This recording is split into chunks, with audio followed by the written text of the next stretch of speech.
All right, I want to introduce Keys Ministry to everybody and let everybody know what Keys Ministry is, what we're doing with it.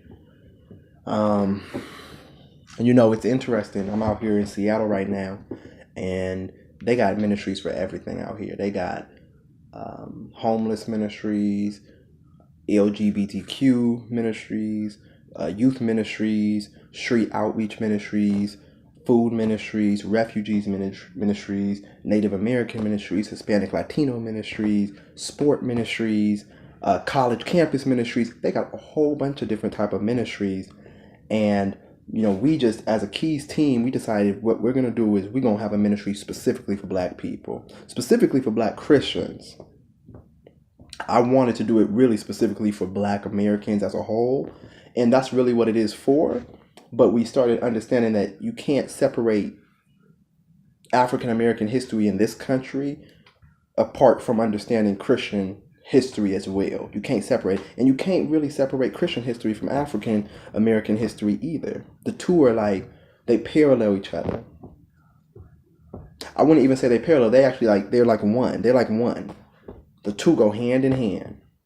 The two go hand in hand. So what Keys Ministry is focusing on is really exploring those two histories, showing how they're tied in with each other and how they affect our current circumstance, specifically for Black Christians. So, anybody can listen, anybody can learn, but we're speaking specifically to Black Christians. Specifically. Everybody wants to be a part of the Black group, but we're speaking specifically to the people who have descended from slaves, specifically to the people who have been oppressed, specifically to the people who have been, were considered less than a human being before the U.S. even started as a country. You were considered less than a human being. So that's who we are specifically speaking to, and the reason we're having to deal with Christian history as real is because of the fact that Christian history has been the medium between African Americans and their slave masters from back in the day. That was the connection.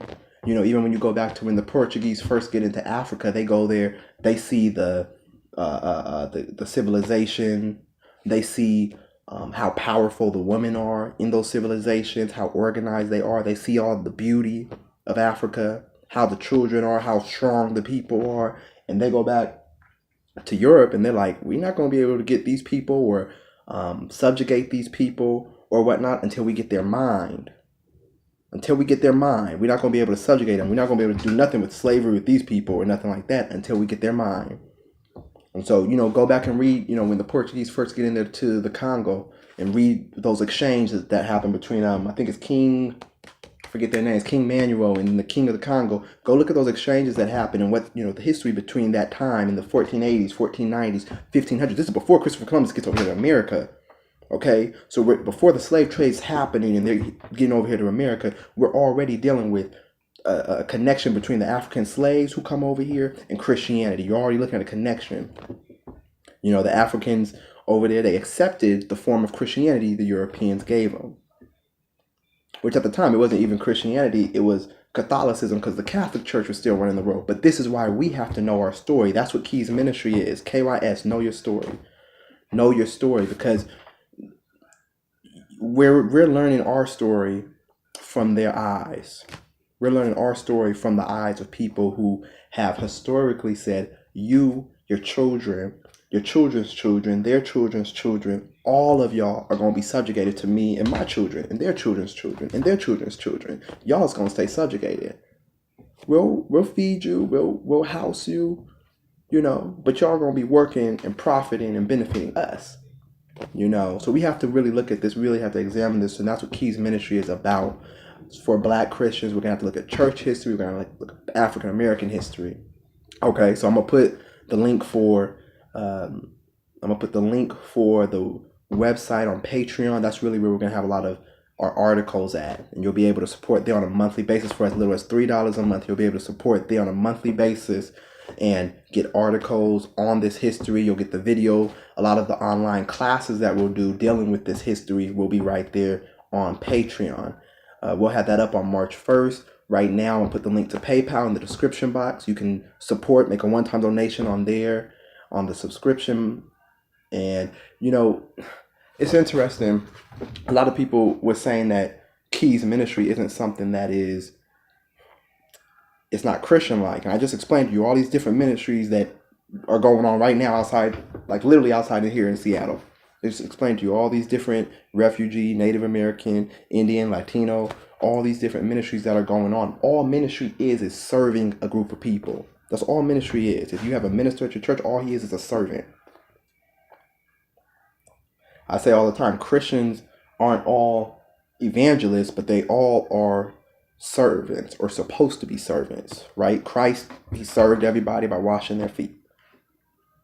Not everybody was meant to be an evangelist, go and convert people and stuff like that. Everybody was meant to be a servant, though, if you're a Christian. And right now, the people who are in the most need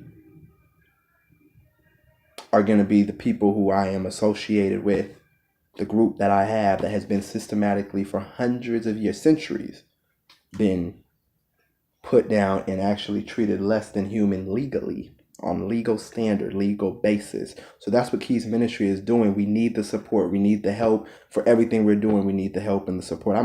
My hope and wish is that Keys Ministry goes on for an infinite amount of time, or until it's no longer needed, until Black churches, Black youth, Black Christian youth, Black churches are going to be honest about the truth of history in the church, honest about the truth of history in African American society and the connection between those two things.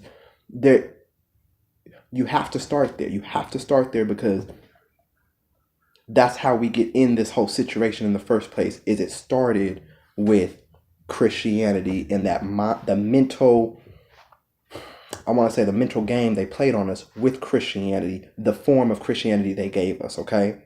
Not talking down. I'm not trying to convert nobody out of no church. I'm not trying to take nobody away from church. This isn't church here. This is a ministry. This is a ministry specifically for Black Christians. So we do need the financial support. If you don't have the financial means, we just ask that you support by promoting. Everybody knows a younger brother, younger sister, little cousin, older cousin, a friend, somebody who's heavily into Christianity and also is a African American descendant of a slave. And they need to know this history. This is necessary history to know for our circumstance right now, all right? So this is what we do in Keys Ministry. Blessings from the Keys team. And we'll talk with y'all soon. As I said, March 1st, we'll put up the Patreon page. And right now, you can go ahead and support by clicking the PayPal link down there in the description box and supporting in that way. Love y'all. Blessings to all y'all. This is the first wave of public announcement of Keys Ministry. We've been already meeting out here in Seattle. We want to get it going out in Sacramento, want to get it going out in LA, want to get small groups going, studying this stuff. But right now we're just working with the online presence. And so we need the support, we need the help, we need the love, and the promotion from all of everyone. So love y'all. Peace.